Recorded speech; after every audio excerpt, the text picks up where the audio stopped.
దేశ రాజకీయాల్లో చక్రం తిప్పాలనుకున్నటువంటి కేసీఆర్ గారు సరే మొత్తం అన్ని ఎలక్షన్స్ ఫండింగ్ నేనే చూసుకుంటాను అని చెప్పడం అనేది ఎంతవరకు కరెక్ట్ అనుకుంటున్నారు మీరు? ఎందుకంటే ఒక పాట ఉంది కదా, తొందరపడి ఒక కోయిల ముందే కూర్చుంది. అంటే ఏర్పాట్లు లేవు, ప్రిపరేషన్ లేదు, మాలాంటి వాళ్ళతో మాట్లాడలేదు. ఇప్పుడు నేను I'm co founder of TRS, ఆయనతో పాటుగా టీఆర్ఎస్ పురుడు పోసిన వాళ్ళలో నేను ఆయన కంటే 5 ఏళ్ల సీనియర్ ని తెలంగాణ ఉద్యమంలో. కనీసం నాలాంటి వాళ్ళతో కూడా ఆయన డిస్కస్ చేయలేదు. రెండవది, ఏర్పాట్లు చేసుకోకుండా జాతీయ పార్టీని ఎలక్షన్లకు 1 year ముందు ఎట్లా పెట్టగలుగుతాడు? దానివల్ల నష్టం చాలా జరిగింది. ఇక్కడే దిక్కు లేదు, అక్కడ పోయి పొడుస్తాడట అని చెప్పి జనం నోటి నుంచి నేను అన్నారు చాలా సార్లు విన్నాను. మేము పబ్లిక్ లో మేము గ్రౌండ్ రిపోర్ట్కి వెళ్తాం కదా సార్, మేము పబ్లిక్ ఒపీనియన్ తీసుకోవడానికి చాలా మంది అన్నారు. ఇప్పుడు కేసీఆర్ లాంటి నాయకుల లోపల ఒక లక్షణం ఉంది అనే ధిక్కారమును సైతం అన్నట్టుగా ఎన్టీ రామారావు నుంచి వచ్చిన రాజకీయ పరిజ్ఞానం కదా, ఎక్కువ ఆయన ఎన్టీఆర్ నుంచి నేర్చుకున్నాడు. అంతకుముందు సంజయ్ గాంధీతో తిరిగినా కూడా ఆ సంజయ్ గాంధీ లక్షణాలు కానీ అవి కానీ ఏం రాలేదు. ఎన్టీ రామారావు, చంద్రబాబు నాయుడు వీళ్ళు ఏంటంటే వాళ్ళు చెప్పిన దాన్ని ఎస్సానాలే తప్ప అది ఇది ఎట్లా అది ఎట్లా అని ఏమన్నా అన్నాం అనుకో, రెండోసారి అక్కడ నీకు ఎంట్రీ ఉండదు. అంత కరడు కట్టిన ఫ్యూడల్ మనస్తత్వం. అటువంటిప్పుడు ఏంటంటే ఆయన ముందట ఉన్న ఎమ్మెల్యేలు కానీ ఎంపీలు కానీ వాళ్ళ కాన్షియస్ ఏం చెప్తుందంటే, అనవసరంగా సార్ ఇక్కడ కాన్సన్ట్రేట్ చేస్తే పోయేది, మళ్ళీ అక్కడెక్కడనో మళ్ళీ దేశం అంతా తిరుగుతాడట, ఇక్కడ దెబ్బతింటది కదా, ఇప్పటికే పరిస్థితి బాగాలేదు అని లోపల వాళ్ళకు కాన్షియస్ చెప్తా ఉంటుంది. కానీ బయటికి మళ్ళా ఏం చెప్పు అంటే బాస్ ఈజ్ కరెక్ట్ అంటారు. అంతే డైరెక్ట్ అన్నోళ్ళు కూడా తెలుసు నాకు, బాస్ ఈజ్ రైట్ అంటారు. అంటే ఆయన ముందరనే ఏం చెప్పండి అంటే మంత్రులే అంటారు బాస్ ఈజ్ రైట్. అంటే బాస్ ఈజ్ రైట్ అనే వాళ్ళని ముందర కూర్చోబెట్టుకొని నువ్వు వాళ్ళని అడిగితే ఏం చెప్తారు? అంటే ఆయన పార్టీ పెట్టినప్పుడు కానీ, మొదటిసారి ముఖ్యమంత్రి అయిన తర్వాత కానీ, ఉద్యమం నడిచినంత కాలం కానీ ఎవరైతే ఆయన క్రిటికల్గా సలహాలు ఇచ్చే వాళ్ళు ఉన్నారో వాళ్ళంతా కనుమరుగైపోయారు. దర్శనమే కరువు అయిపోయింది మాలాంటి వాళ్ళకు. ఇప్పుడు ఏంటి సార్ బీఆర్ఎస్ పార్టీ పరిస్థితి మీ ఒపీనియన్లో?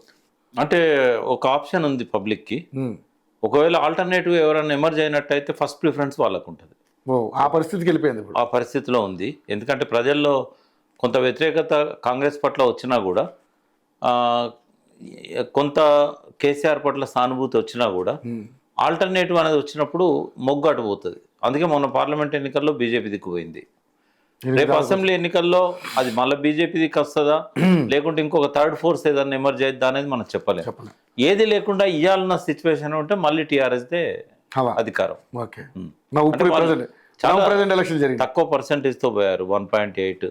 కాబట్టి అది పెద్ద ఓవర్కమ్ కావడం కష్టమేం కాదు. తర్వాత గత ఓటమి ఎన్నో గుణపాఠాలను కేసీఆర్ గారికి ఇచ్చింది.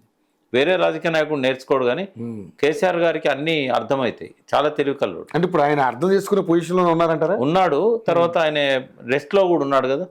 రెస్ట్లో ఉన్న వాళ్ళు, జైల్లో ఉన్న వాళ్ళు ఇద్దరు కూడా సమానమే. ఎందుకు అంటే అక్కడ ఎవరు డిస్టర్బ్ చేయరు, వాళ్ళు వ్యూహరచన ఏం లేదు, ఎవరు డిస్టర్బ్ చేయరు. ఎవరు డిస్టర్బ్ చేయనప్పుడు ఏమవుతుంది, ఆలోచించుకోవడానికి అవకాశం దొరుకుతుంది. ఆయన నిజంగానే నాకు తెలిసిన కారణాలన్నీ ఆయన నోటీస్కి వచ్చుంటే, మళ్ళీ ఆ తప్పులు ఆయన తిరిగి చేయకపోతే ఆయన ప్రజలు ఆకాశానికి ఎత్తారు.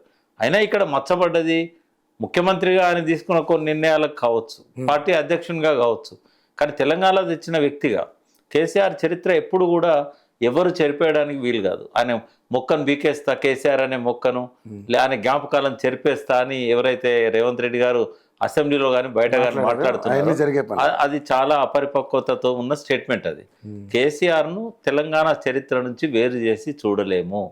తెలంగాణ సాధకునిగా, తెలంగాణ తెచ్చిన వ్యక్తిగా ఆయనకు చరిత్రలో ఎప్పటికీ ఈ భూమి, సూర్యుడు, చంద్రుడు ఉన్నంత వరకు కూడా తెలంగాణ అనే పదం ఉన్నంత వరకు, అది ఎన్సైక్లోపీడియాలో కానీ ఆ రాష్ట్రం ఎట్లా ఏర్పడ్డది అన్నప్పుడు ఆయన పేరు లేకుండా ఉండదు. ఎంతమంది సహకరించినా కూడా 1200 మంది బలిదానాలు చేసుకున్నారు. అది ఒక కారణమే తెలంగాణ రావడానికి. సోనియా గాంధీ ప్రధాన కారణమే.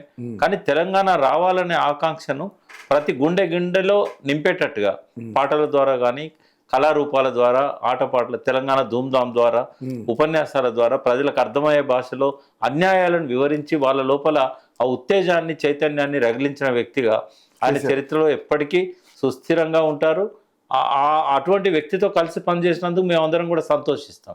ఇప్పటి కేసీఆర్, ఆయన పాలన, ఇవన్నీ ఎవరైనా పరిపాలకుడు 5 ఏళ్ళు 10 ఏళ్ళు పనిచేశాడంటే ప్రజల్లో వ్యతిరేకత వస్తుంది, ప్రతిపక్షాలకు అబద్ధాలు చెప్పడానికి ఒక అవకాశం దొరుకుతుంది. తప్పులు కూడా కొన్ని దొర్లుతాయి. కాబట్టి ఆ విషయంలో పక్కకు పెట్టేస్తే, ఇంకోటి ఆ విషయంలో కూడా తెలంగాణను ఈ 10 ఏళ్లలో ఆయన డెవలప్ చేసినంతగా సంక్షేమం విషయంలో ఆయన తీసుకున్న శ్రద్ధ కానీ, ఎవరు అడగకుండానే 400 పథకాలకు పైన తీసుకురావడం కానీ నవ్వుతో నా భవిష్యత్తు. గతంలో ఏ ముఖ్యమంత్రి చేయలేదు, భవిష్యత్తులో కూడా ఏ ముఖ్యమంత్రి చేయలేడు. అప్పు తెచ్చినా కూడా ఆర్థిక వ్యవస్థను పటిష్టం చేశాడు. ఆయన ఎంత అంటే 60,000 కోట్ల నుంచి 2 లక్షల కోట్లకు ఆర్థిక పెంచాడు. ఈయన 1,23,000 కోట్ల అప్పు తీసుకొచ్చి ఈ సంవత్సరం మైనస్ లో ఉంది గ్రోత్.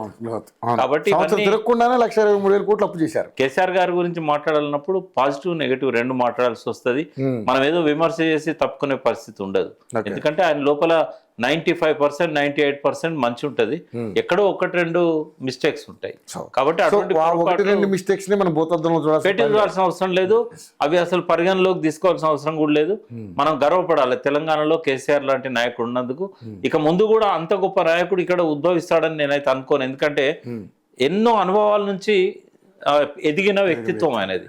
కానీ ఆయన లోపల నాకు కొంచెం అహంభావం కానీ, ఈ వేరే వాళ్ళు చెప్తున్నప్పుడు దాన్ని పాజిటివ్ గా తీసుకోవడం, అది ఇట్లాంటివి. ఇంకోటి బదినపర్లను పక్కన పెట్టుకోకుండా కొంత థింక్ ట్యాంక్ డెవలప్ చేసుకున్నట్టయితే ఆయన ఆ మాత్రం పొరపాట్లు కూడా చేయడానికి మూడోసారి అవకాశం వచ్చిండేది. అంటే చెప్పే వాళ్ళు ఉండాలి ఎప్పుడు కూడా.